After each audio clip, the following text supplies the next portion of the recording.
Now, the first place I start is my hitting approach, because good hitters have a plan before they step into the batter's box. A hitting approach is like a guide. It's the end goal. It's the guide to get you where you want to be. For example, if you went up to the plate and you're looking for a pitch that's middle away and you get that pitch, you take your swing and now you executed your plan. That's basically what the hitting approach is. It's a plan before you step into the batter's box. And good hitters have it. Hitters like Fernando Tatis Jr., Mike Trout, Shohei Ohtani. These guys are going up to the plate equipped. They're ready for the at-bat before they step into the batter's box. And so the first place I would start is my hitting approach. And the hitting approach can be as simple or as complex as you want it. A simple hitting approach is, I'm just going to go up and look for a mistake. A complex hitting approach is, I'm just going to look for a pitch middle away and I'm just going to swing at that pitch. I'm not going to swing at any other pitch. You can make it as simple or as complex as you want.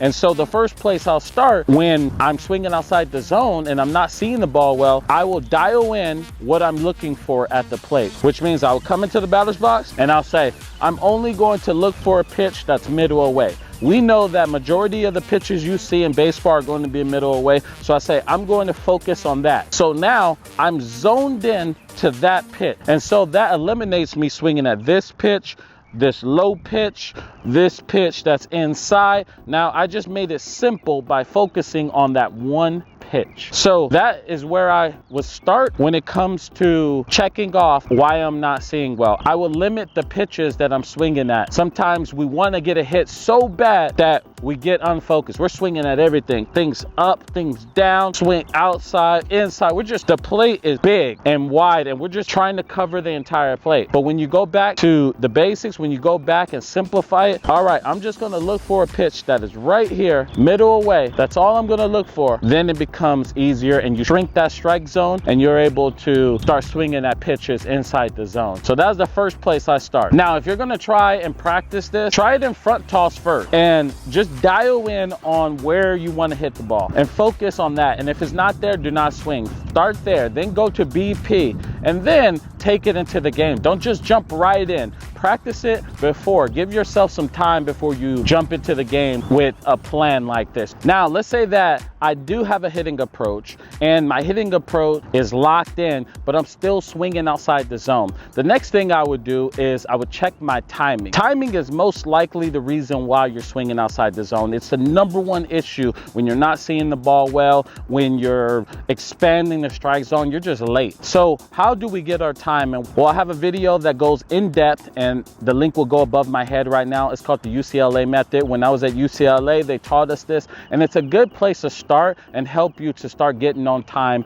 more consistently in the batter's box and definitely on deck. So it's going to help you to get your timing. I would advise you to watch it after this video, because if I talk about that right now, it's going to be a very, very long video. It's not going to do you justice because you have to see what I'm talking about. And that's the reason why I'm sending you to that video after this video. Just to give you an idea of what you need to do, you need to change your trigger. And the trigger is, as a hitter, what we do when we're starting to get ready to hit. You do it right now, but you may not know that you're doing it. For example, if a pitcher is about to pitch, there's something that you do. Let's say that he releases his hand, he breaks right here. That's when you start getting ready to hit. Or when he releases the ball, that's when you start getting ready to hit. That's your trigger. So what we need to do is change our trigger, and we need to change it so that we push that ball from being so deep to a little bit more out front.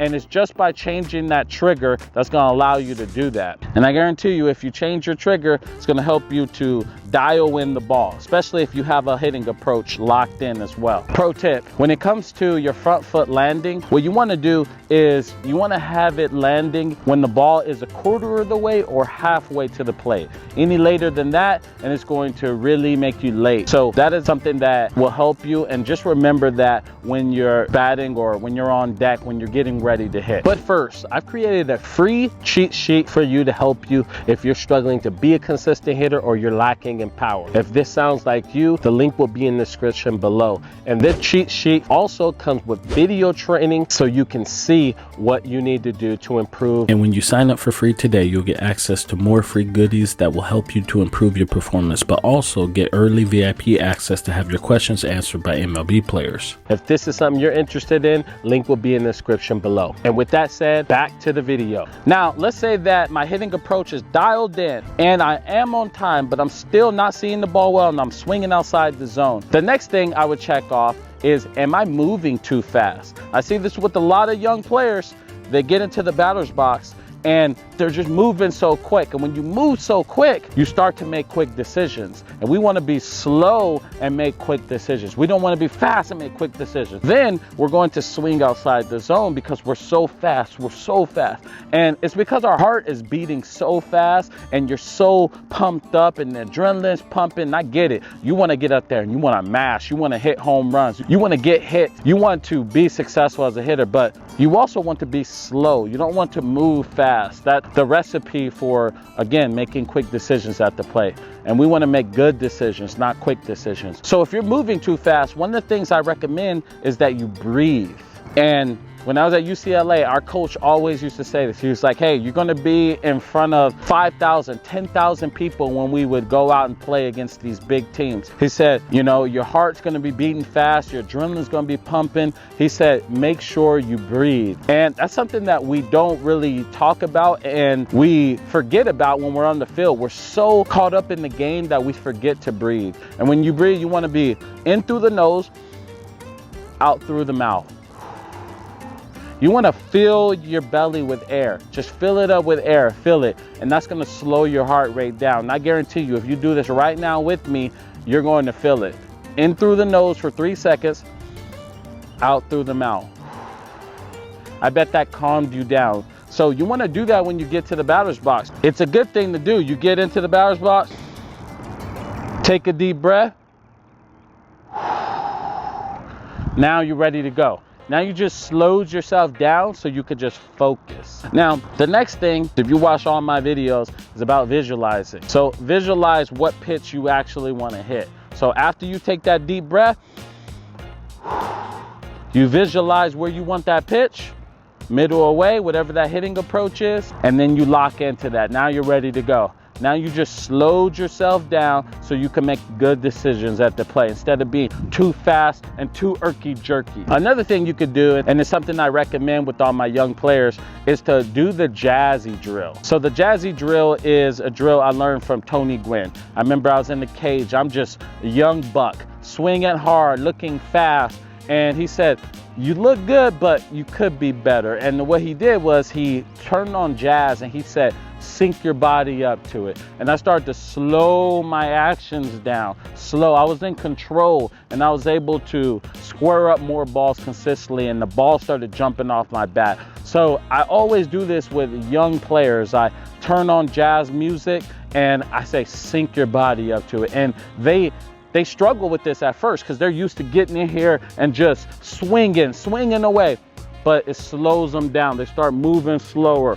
They start finding their rhythm, and that translates into the game. If you look at all the players at the highest level, they have their own rhythm. And the reason why you want your own rhythm is because the pitcher is trying to break your rhythm, trying to break your timing. So if you have your own rhythm, you're going to be less likely to be fooled by those pitches because you're doing the same thing. You're in the same sequence every single time, same rhythm.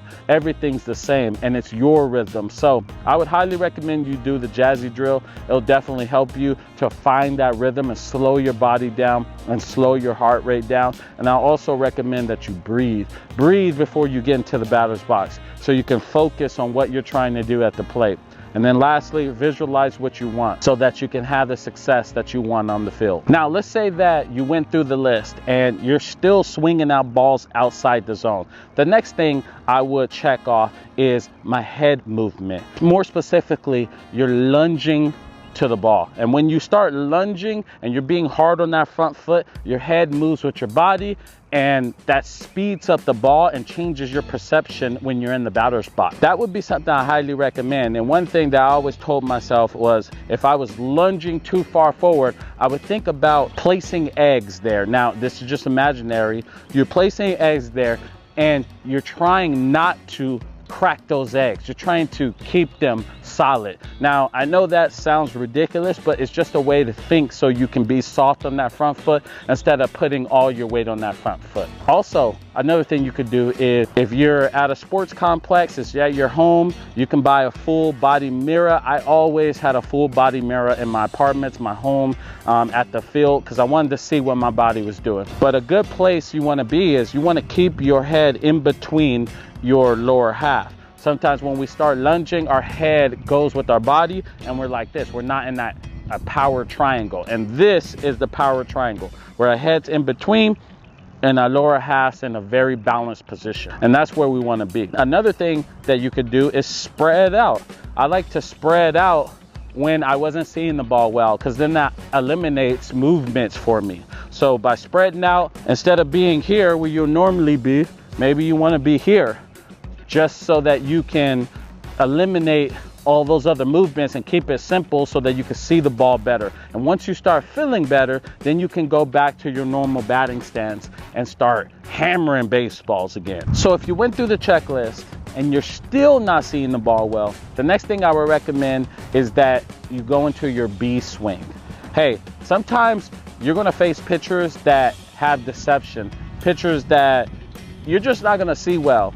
And when that happens, you have to transition from your A swing to your B swing. And every player at the highest level has that. And you may not understand, but they do in some capacity. They're not probably going 100%, but they are dropping it down and it looks similar to their A swing, but they're dialing it back a little bit because they just don't see the pitcher that well. Some guys you just don't see well. Some guys, the matchup is just off. So with that being said, you want to go to your B swing. Maybe you want to widen out. Maybe you want to choke up.